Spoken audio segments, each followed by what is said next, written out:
Ladies and gentlemen, look at that strut. That is the post-game strut of a superstar who just delivered the 8th win in a row for his team. That's right. That is right. Unbelievable what Julius Randle and these New York Knicks have been able to accomplish in this recent streak. A lot has changed. Wow. Welcome back to the Knicks-Verse, ladies and gentlemen. My name is George, and if this is your first time here, please subscribe and turn on that bell and hit that thumbs up button for me. Much appreciated. Oh, and see this? See this dope snapback? Just got them. Only a few left. So if you're interested, DM me, Twitter, or however, in the comments section, and we'll connect. All right. Well, what's happened?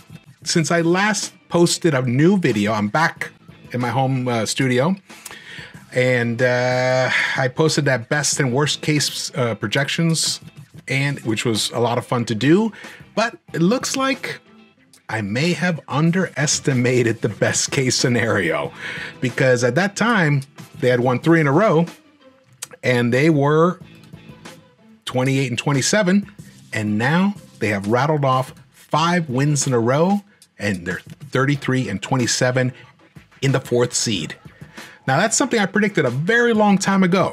I said, if Leon Rose brings in some complementary pieces, mostly shooting, to this team, that the 4th seed was a possibility.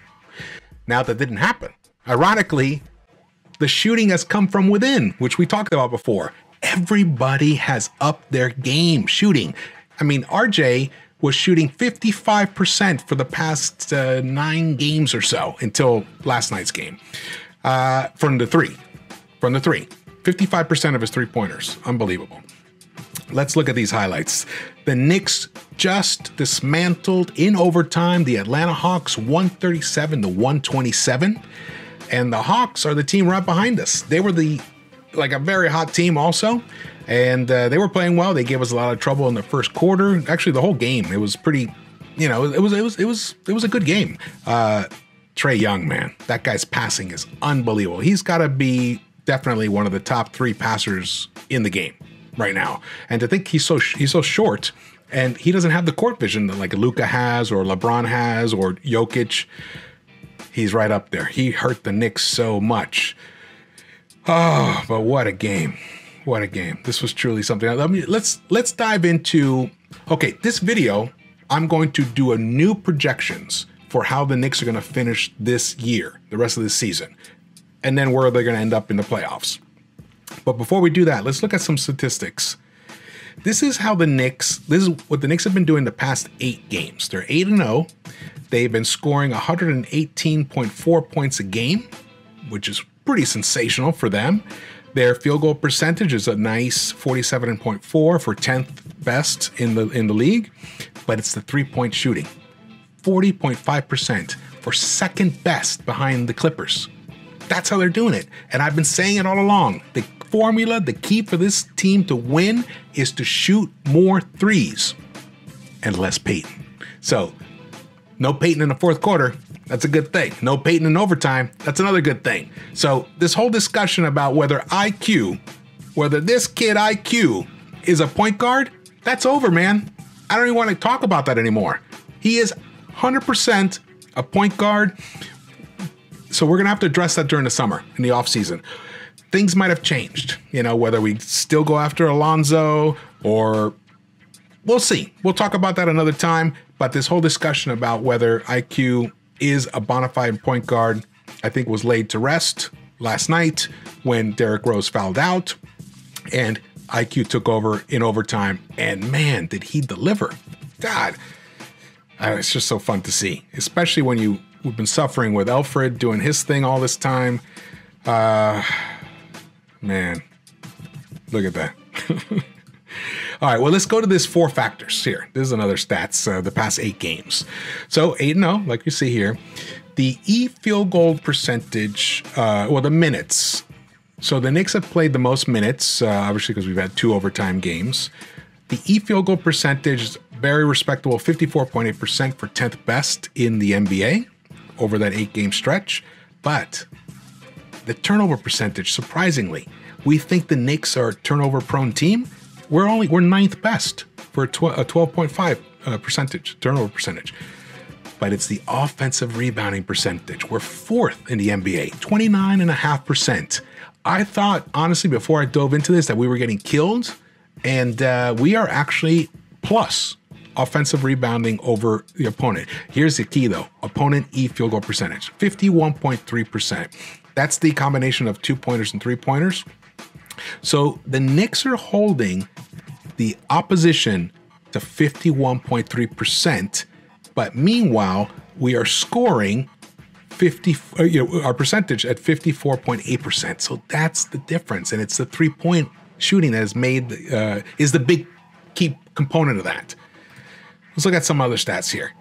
This is the this 8-game winning streak changes. It really does. Like it says down there, changes everything. I mean, they couldn't get past the 3-game winning streak before. Remember? I think on 5 different attempts or 6 different attempts, we'd had 3-game winning streaks and couldn't get that 4th win. Now we're at 8. All right, so our defensive rating in the past 8 games is 108.6, and our offensive rating is 117.9, but the net rating, number 1, tied with the Warriors for the past 8 games, 9.3. Now the Warriors were 5-3 during that stretch, and we're 8-0 during that stretch. The difference is the field goal percentage. The opponent one. Actually, that's not on this chart, but that's been the key. And also, we're a much grittier team. We're a much better defensive team. We can clamp down when we need to. That's the other thing about playing defense. Yes, of course, you want the effort sustained throughout the whole game. But sometimes when you need a stop, you got to have that extra gear to get that stop. And the Knicks have that. I can't really say that about the Warriors, though they have improved defensively.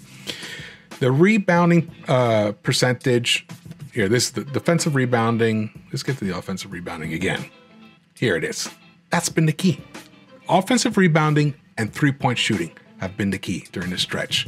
All right, let's go back. So back a week and a half ago, I had the Knicks at 20. I mean, we all had the Knicks at 28 and 27. And then today, they've won 5 games straight. Here is my new updated best case scenario for the remainder of the season. Are you guys ready? Are you guys ready for this?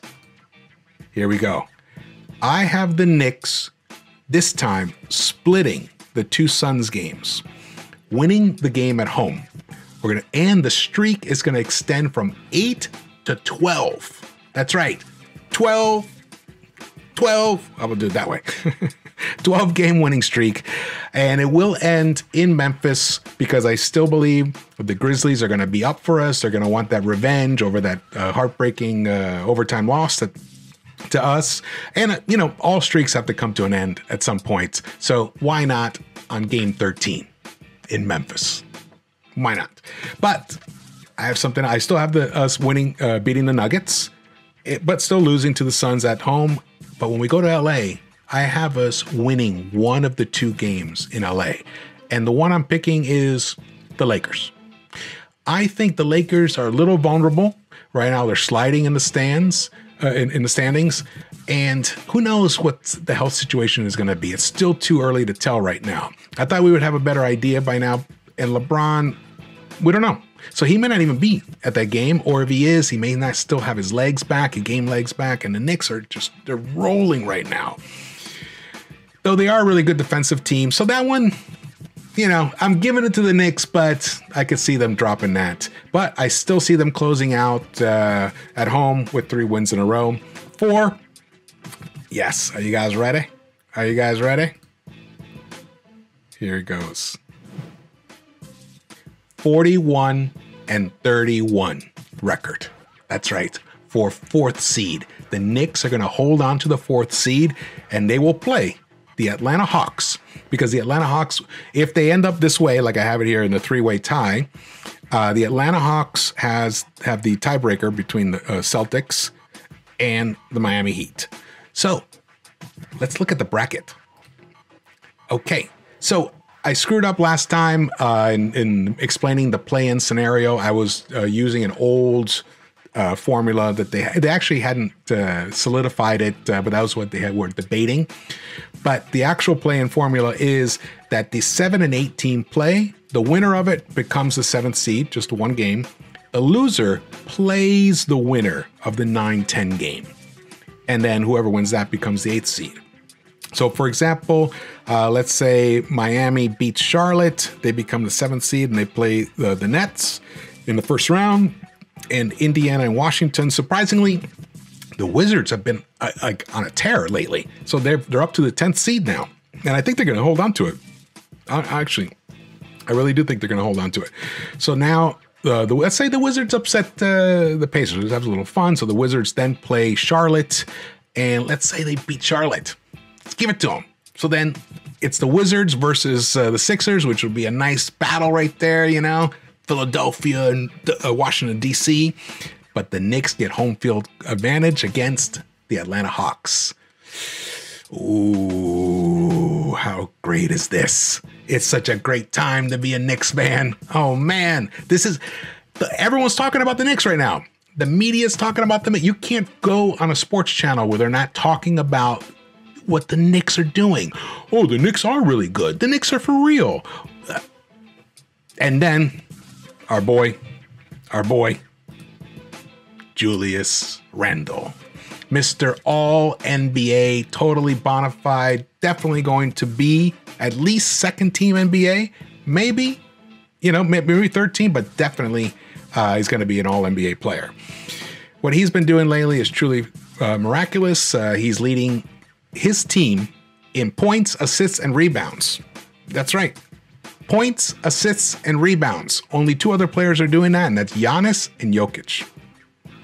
That's the kind of player we have now. RJ Barrett's been on a tear. Emmanuel Quickley's coming around. He had 20 points last night. Derrick Rose has been playing great. He had 20 points as well. We've even seen little flourishes of like a Frank Ntilikina sneakers touching the hard court. Obi, he was a plus 10 last night, even though he only scored 2 points. The team is really rounding out. But interestingly enough, of all the starters, only one starter had a minus, plus minus. You can guess who it was. Elfrid Payton, a minus 13. Only 6 points last night. So let's hope that Tibbs keeps Elf off the floor in the fourth quarter. In fact, what they should do is someone should just lock Elf in the restroom during the fourth quarter so Tibbs can't even see him. Yeah, I know that's kind of mean. But come on. What can we do? We want to win games. This is it. This is crunch time. This is the playoff push. These Knicks could end up anywhere from 39 to 41 wins and get that 4th seed. I'm so proud of this team. It's a great time to be a Knicks fan. Let's go Knicks. Let's go for 12. I really think 12 is possible, and I showed you how. All right. Well, thank you. Thank you for stopping by. And that's the first time here. Please hit that thumbs up button and subscribe. And like I said, turn on the bell. And if you're interested in one of these awesome hats, just reach out to me. My name is George, and I'll see you around the Knicks-Verse.